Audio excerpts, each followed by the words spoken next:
Би чиний дотор. Чи миний дотор байх болно. Энэ бол Есүсийн бидэнд хэлсэн үг. Тийм үү? Есүсийн хэлсэн үгний жинхэнэ утга, хүслийг нь Бурхны сургаалаас хамтдаа судалцгаая.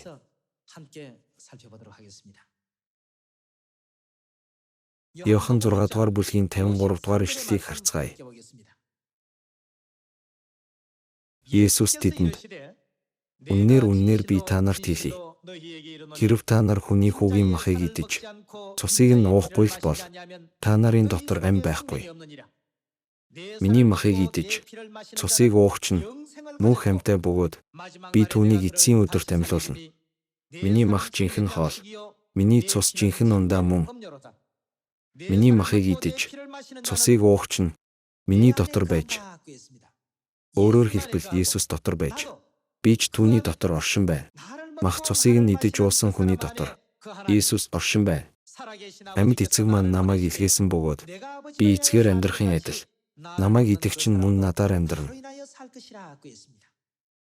Есүсийн мах, Есүсийн цус бидний дотор байх үед яагаад Есүс бидний дотор оршин байна гэж айлцсныг, үүний шалтгааныг бодох хэрэгтэй. Есүс Христ бидний дотор байх үед бид уулзсан бүхэндээ юу өгч, юу хуваалцаж чадах билээ? Христийг бусадтай хуваалцаж чадах юм. Надад үзэн ядалт гэгч юм байхгүй. Миний дотор хэрүүл маргаан хийх сэдэлч байхгүй. Тиймд би яаж танд тийм юм өгч чадах билээ? Миний дотор зөвхөн Христ л байдаг болохоор та ямар нэг юм өгөөч гэвэл Христийг л аваад яваарай. Ингэж л бид Христийг бусадтай хуваалцах, зүрх сэтгэлтэй байх ёстой юм.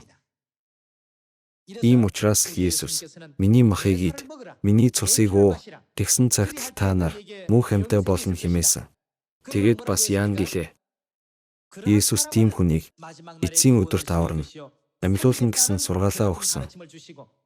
Би чиний дотор байж, чи ч миний дотор байх болно гэсэн үн цэнтэй сургаалаа бидэнд өгсөн. Тэгвэл бид өнөөдрийн амьдралаа авч үзье. Бид зүрх сэтгэлээ үзэн ядалт, уур хилэн, атаа жөтөө, хэрүүл маргаанаар дүүргээд явж байна уу? Эсвэл Христийн нинжин сэтгэл, Христийн сайхан зан чанар одоо бидний дотор дүүрэн байна уу? Хүн өөрт байгаагаа л хуваалцна. Тиймээс хайр дүүрэн хүн бол хаач явсан үргэлж хайр түгээгээд ирнэ. Гэсэн ч үзэн ядалт, хэрүүл маргаан их тээж явдаг хүн хинтээж таарсан, үргэлж хэрүүл маргаан хуваалцдаг тул төгсгөл нь таагүй байдаг. Ийм учраас Христ та нар миний дотор, би та нарын дотор байх болно гэж хэлсэн. Та нар дотроо намайг тээж яв гэсэн. Христийг дотроо тээж явах үед бол бид хаанч ямар ч байр суурьнд байсан. Христийг тунхаглаж, Христийг бусадтай хуваалцаж, Христтэй хамт байх Бурхны эрхэм хүүхэд болж чадна гэж итгэж байна.